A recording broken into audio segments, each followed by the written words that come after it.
Welcome, it's Brian Burke again from Thrive Now, and we are going through the course about listening to thrive. And last time we caught up there, I spoke a bit about becoming generous listeners. Today, I just want to put some legs to that a little bit and consider particularly about our body language. What does our body language look like as generous listeners? So could I give a shout out for something that is just so wonderful, important, effective to do, and that is just simply to smile a little bit. Just smiling can help change the atmosphere of the environment that we're in as listeners. And it can be a powerful and wonderful thing that we can do that can just help to communicate a sense of warmth, a sense of connection. It can be something that we do that is generous to a person talking about it to us to help give them the cue that they're in a safer place. And it might not seem like much, but it can really make a difference to, again, be generous to the person who's speaking to us and let them know that they're in a good environment, that they know that the atmosphere that you are generating as a listener is pleasant towards them and their well-being. And that's why being a generous listener is so cool, because you can do things that don't take much effort, but they can really leverage benefits and well-being for the people who are speaking to us. And I believe that has a flow-on effect to us and to other people, which is a pretty amazing thing to think that the way that you listen can actually bring benefit and well-being, not just to the person who's speaking to you, but the person speaking to you will carry away the pleasantness of the conversation with you and take that to other people, which is a great thing. So we had smiling. Don't forget the benefit and the value of smiling. Now, pause before we go on. You're like, I'm sure, but please remember there are times when we put our thinking hats on, when we're listening for information, and sometimes that's not necessarily geared towards smiling all the time. And sometimes when we're listening for information, our faces can be pretty deadpan. Our faces can be blunt and look, quite serious.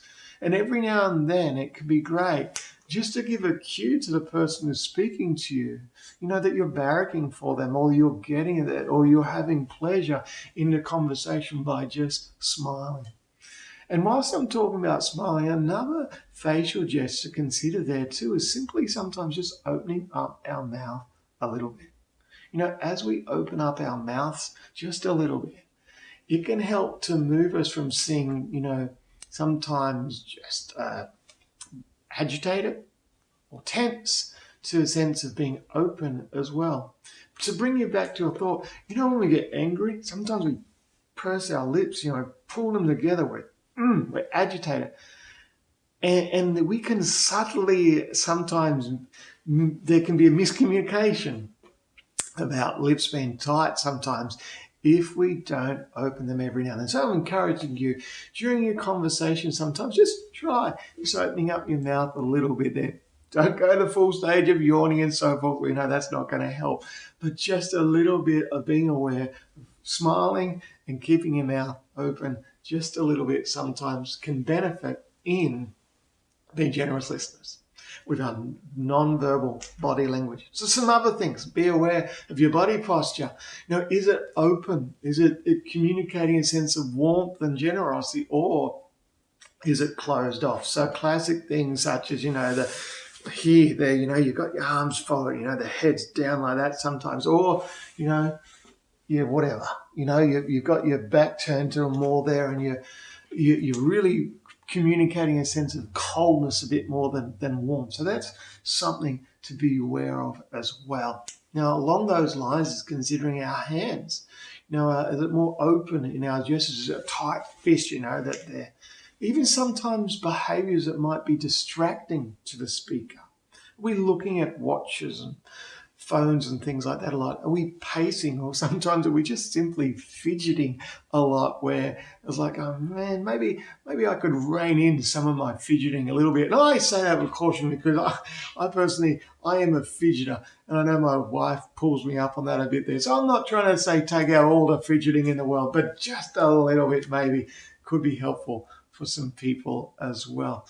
So some other ideas of being a generous listener as well is think about cues that you can give during conversation that suggest and communicate, demonstrate that you're engaged, that you're interested, that you're tracking with the speaker. So it might be something, for example, if someone expresses something that's concerning, that you might try and express a concern or empathy to that there. You might sort of go, in terms of facial feature, just sometimes a nod, occasional nod, or a movement of the hand or something there, just to, again, let that person know who's speaking to you that you are with them, that you're in this conversation, that you're interested, that you're engaged, and you're appreciating what they're saying. Okay, so that's some things as well that we can look at. Now, some other parts there too was the idea of eye contact. So I just want to mention eye contact. Eye contact's an interesting part. Traditionally, you hear a lot that as a default, eye contact is positive and is good, and I agree. Eye contact can be a wonderful way of just communicating connection, and that you're with the person there, and that you're focused and engaged. And hopefully too, eye contact expresses a sense of openness as well, and warmth when you're looking at the person who's speaking. But I also want to be considerate that eye contact sometimes is not necessarily the best default to be aware of. For example, in some cultures, and particularly in Australia, we consider to the Aboriginal and Torres Strait Islander cultural appreciations, is that sometimes eye contact is not the preferred manner and posture, particularly if someone younger is interacting with someone who's older and considered respectfully as an elder in the community. And so therefore sometimes eye contact needs to be considered. And that's where I always want to come back to, remember before I was talking about listening to the heart, get an appreciation of context and get appreciation of cues as well, of maybe eye contact there, I need to be careful there.